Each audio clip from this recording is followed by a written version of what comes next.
Welcome to news watch. Today bulletin లోని headlines చూద్దాం. నేడు మళ్లీ ఢిల్లీకి ముఖ్యమంత్రి రేవంత్ రెడ్డి. సిడబ్ల్యూసీ సమావేశానికి హాజరు కానున్న సీఎం.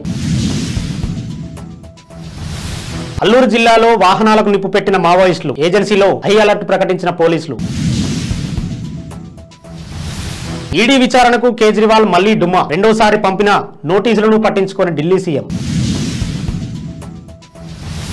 తెలుగు రచయిత పతంజలి శాస్త్రికి కేంద్ర సాహిత్య అకాడమీ అవార్డు. శాస్త్రి రచించిన రామేశ్వరం కాకులు కథా సంకలనానికి అవార్డు.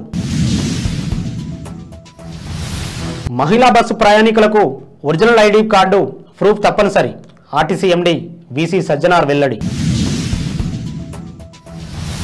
చిన్నారులకు ఆ మందులు ఇవ్వకండి కేంద్రం. 4 ఏళ్ల పిల్లలకు దేశంలో ఈ సిరప్ బ్యాన్. సింగరేణి ఎన్నికలకు హైకోర్టు గ్రీన్ సిగ్నల్. మధ్యంతర పిటిషన్ను కొట్టివేసిన కోర్టు. తమిళనాడు విద్యాశాఖ మంత్రికి 3 ఏళ్ల జైలు శిక్ష. ఆదాయానికి మించిన ఆస్తుల కేసులో మద్రాస్ హైకోర్టు సంచలన తీర్పు. స్తంభించిన ట్విట్టర్. ఉదయం నుంచి అందుబాటులోకి రాని సేవలు. బీఆర్ఎస్ నేతలు తిన్నదంతా కక్కిస్తాం. మంత్రి కోమటిరెడ్డి. తెలంగాణ అసెంబ్లీలో అధికార విపక్షాల మధ్య మాటల యుద్ధం. తెలంగాణ ముఖ్యమంత్రి రేవంత్ రెడ్డి ఈ రోజు మళ్లీ హస్తినాకు వెళ్లనున్నారు. ఢిల్లీలో జరగనున్న కీలకమైన కాంగ్రెస్ కమిటీ సమావేశంలో సీఎం పాల్గొననున్నారు. ఈ భేటీకి పార్టీ హైకమాండ్ తో పాటు కాంగ్రెస్ పాలిత రాష్ట్రాల ముఖ్యమంత్రులు, కీలక నేతలు హాజరు కానున్నారు. ఈ సమావేశంలో 2024లో జరగనున్న సార్వత్రిక ఎన్నికలపై ప్రధానంగా చర్చించనున్నారు. పార్లమెంట్ ఎన్నికలు అనుసరించాల్సిన వ్యూహాలపై చర్చించబోతున్నారు. మధ్యాహ్నం 3 గంటలకు ఏఐసీసీ కార్యాలయంలో సిడబ్ల్యూసీ సమావేశం జరగనుంది. తెలంగాణలో కాంగ్రెస్ పార్టీని గెలిపించిన రేవంత్ రెడ్డి ఈ సమావేశంలో ప్రత్యేక ఆకర్షణగా నిలవనున్నారు. ఆంధ్రప్రదేశ్లో మావోయిస్టులు దుశ్చర్యకు పాల్పడ్డారు. అల్లూరు సీతారామరాజు జిల్లా చింతూరు ఏజెన్సీలో హల్చల్ చేశారు. చింతూరు మండలం వీరాపురంలో మావోయిస్టులు వాహనాలకు నిప్పు పెట్టారు. రేపటి బంద్ను విజయవంతం చేయాలని బ్యానర్లు ఏర్పాటు చేశారు. ఇక మావోయిస్టుల దుశ్చర్యతో చింతూరు ఏజెన్సీలో హై అలర్ట్ ప్రకటించారు. జాతీయ రహదారిపై సుమారు 3 నుంచి 4 గంటల పాటు ట్రాఫిక్ జామ్ అయింది. మావోయిస్టులపై జరుగుతున్న అక్రమ ఎన్కౌంటర్లను వెంటనే నిలిపివేయాలని డిమాండ్ చేశారు.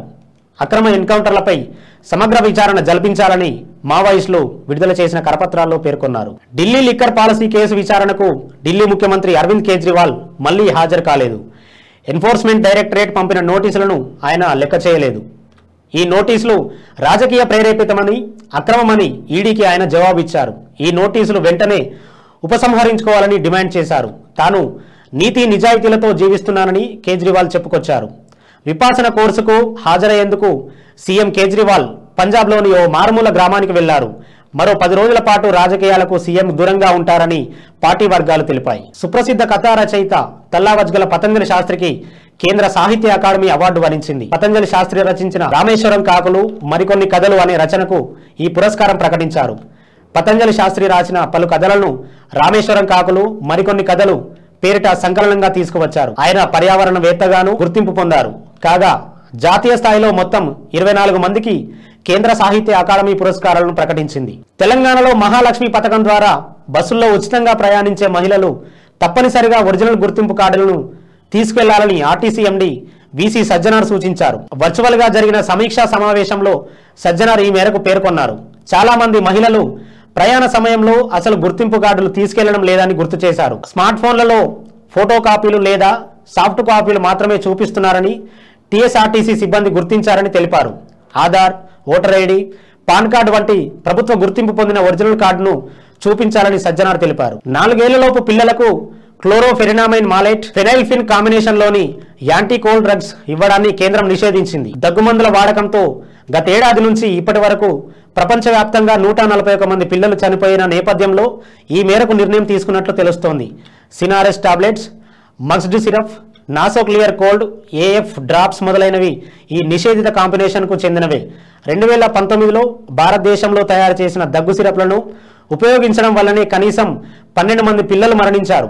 4 తీవ్రమైన వికలాంగులుగా మారిపోయారు. అంతకుముందు జూన్లో ప్రభుత్వం అటువంటి 14 FDC ఔషధాలను నిషేధించింది. సింగరేణి ఎన్నికలకు తెలంగాణ హైకోర్టు గ్రీన్ సిగ్నల్ ఇచ్చింది. ఈ నెల 27న ఎన్నికలు జరగనున్నాయి. సింగరేణి ఎన్నికలు వాయిదా వేయాలని వేసిన మధ్యంతర పిటిషన్ను హైకోర్టు డిస్మిస్ చేసింది. ఎన్నికలను మార్చికి వాయిదా వేయాలని కోరుతూ రాష్ట్ర ఇంధన శాఖ దాఖలు చేసిన పిటిషన్ను హైకోర్టు కొట్టివేసింది. సింగరేణి సంస్థలో 1990 నుంచి గుర్తింపు సంఘం ఎన్నికల ప్రక్రియ కొనసాగుతుంది. 1998 నుంచి 2000 వరకు జరిగిన ఎన్నికలకు కాలపరిమితి 2 సంవత్సరాలుగా ఉండేది. కానీ 2023లో తొలిసారిగా గుర్తింపు సంఘం కాలపరిమితి 4 ఏళ్లకు పెంచారు. ఆదాయానికి మించిన ఆస్తుల కేసులో తమిళనాడు ఉన్నత విద్యాశాఖ మంత్రి పొన్ముడికి మద్రాసు హైకోర్టు 3 సంవత్సరాల జైలు శిక్ష, 50 లక్షల రూపాయల జరిమానా విధించింది. అతడితో పాటు ఆయన భార్యకు 50 లక్షల రూపాయల జరిమానా విధిస్తూ కోర్టు తీర్పు చెప్పింది. అతడిపై ప్రస్తుతం మంత్రి బాధ్యతలు ఉండడంతో 30 రోజుల జైలు శిక్షను సస్పెండ్ చేసింది. దీంతో శిక్షను తగ్గించాలని కోరుతూ పొన్ముడి, ఆయన భార్య కోర్టుకు మెడికల్ రికార్డు సమర్పించారు. మంత్రి వయసు 73 సంవత్సరాలు, ఆయన భార్య వయసు 60 ఏళ్లని, కాబట్టి శిక్షను తగ్గించాలని కోరారు. పొన్ముడికి సాధారణ జైలు శిక్ష, ఆయనకు ఆయన భార్యకు ఒక్కొక్కరికి 50 లక్షల రూపాయల జరిమానా విధిస్తూ కోర్టు తీర్పు చెప్పింది. కాగా శిక్షను హైకోర్టులో అప్పీలు చేసుకునేందుకు 30 రోజుల సమయం ఇచ్చింది. సోషల్ మీడియా ప్లాట్ఫామ్ ట్విట్టర్ స్తంభించిపోయింది. దీంతో ప్రపంచవ్యాప్తంగా అందరి అకౌంట్లు బ్లాంక్ అయ్యాయి. సాధారణ యూజర్లతో పాటు ప్రీమియం, ప్రో అకౌంట్ హోల్డర్లకు కూడా ట్విట్టర్ సేవలు నిలిచిపోయాయి. ఏం జరిగిందో తెలియక లక్షలాది మంది యూజర్లు అయోమయానికి గురయ్యారు. ఈ ఉదయం దాదాపు 11 గంటల నుంచి సేవలు అందుబాటులోకి రాకుండా పోయాయి. వెబ్సైట్, మొబైల్ యాప్ ఓపెన్ అవుతున్నా అసంపూర్తిగా ఉండటంతో పాటు ఎక్స్ చేసే వీలు లేకుండా పోయింది. కొందరు యూజర్లు అయితే తమకు పోస్టులు కూడా కనిపించడం లేదని సామాజిక మాధ్యమాల ద్వారా వెల్లడించారు. గత ప్రభుత్వం రాష్ట్రంలో ఎక్కడా 24 గంటల కరెంటు ఇవ్వలేదని మంత్రి కోమటిరెడ్డి వెంకటరెడ్డి ఈరోజు అసెంబ్లీలో అన్నారు. సెప్టెంబర్, అక్టోబర్లో కరెంటు 16 గంటలు ఇచ్చారని, యాదాద్రి పవర్ స్టేషన్ పెద్ద స్కామ్, 20,000 కోట్ల స్కామ్కి పాల్పడ్డారని మంత్రి ఆరోపించారు. స్కామ్లో జగదీష్ రెడ్డి పాత్ర ఉందన్నారు. ఆయన 10,000 కోట్ల రూపాయలు దోచుకున్నారని, దీనిపై విచారణ జరిపించాలని మంత్రి పేర్కొన్నారు. బీఆర్ఎస్ నేతలు తిన్నదంతా కక్కిస్తామని కోమటిరెడ్డి వెంకటరెడ్డి అన్నారు. బులెటిన్లోని అప్డేట్లు మరోసారి చూద్దాం. నేడు మళ్లీ ఢిల్లీకి ముఖ్యమంత్రి రేవంత్ రెడ్డి. సిడబ్ల్యూసీ సమావేశానికి హాజరు కానున్న సీఎం. అల్లూరు జిల్లాలో వాహనాలకు నిప్పు పెట్టిన మావోయిస్టులు, ఏజెన్సీలో హై అలర్ట్ ప్రకటించిన పోలీసులు. ఈడీ విచారణకు కేజ్రీవాల్ మళ్లీ డుమ్మా, రెండోసారి పంపిన నోటీసులను పట్టించుకొని ఢిల్లీ సీఎం. తెలుగు రచయిత పతంజలి శాస్త్రికి కేంద్ర సాహిత్య అకాడమీ అవార్డు. శాస్త్రి రచించిన రామేశ్వరం కాకులు కథా సంకలనానికి అవార్డు. మహిళా బస్సు ప్రయాణికులకు ఒరిజినల్ ఐడి కార్డు ప్రూఫ్ తప్పనిసరి. ఆర్టీసీ ఎండీ వీసీ సజ్జనార్ వెల్లడి. చిన్నారులకు ఆ మందులు ఇవ్వకండి, కేంద్రం. 4,000 పిల్లలకు దేశంలో ఈ సిరప్ బ్యాన్. సింగరేణి ఎన్నికలకు హైకోర్టు గ్రీన్ సిగ్నల్. మధ్యంతర పిటిషన్ను కొట్టివేసిన కోర్టు. తమిళనాడు విద్యాశాఖ మంత్రికి 3 ఏళ్ల జైలు శిక్ష. ఆదాయానికి మించిన ఆస్తుల కేసులో మద్రాసు హైకోర్టు సంచలన తీర్పు. స్తంభించిన ట్విట్టర్, ఉదయం నుంచి అందుబాటులోకి రాని సేవలు. బీఆర్ఎస్ నేతలు తిన్నదంతా కక్కిస్తాం, మంత్రి కోమటిరెడ్డి. తెలంగాణ అసెంబ్లీలో అధికార విపక్షాల మధ్య మాటల యుద్ధం. ఇవి ఇప్పటి వరకున్న అప్డేట్స్. మరో బులెటిన్లో మళ్ళీ కలుద్దాం.